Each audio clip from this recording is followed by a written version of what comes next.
Salam, belə bir suala baxaq.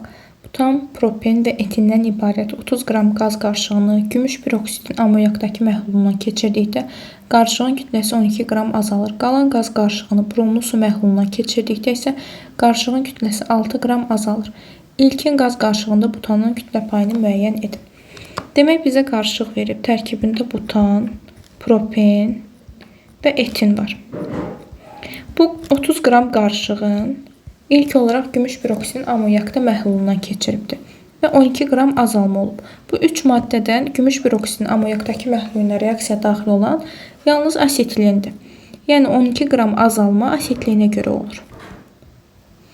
Daha sonra qalan qaz qarışığını bromlu su məhlulundan keçirilib. Asetillen daxil oldu, bitdi. Butan və propen qalır.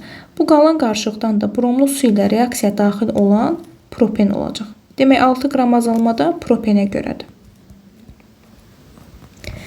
Daha sonra bizə deyir ki, ilkin qaz qarışığında butanın kütlə payını hesablayın.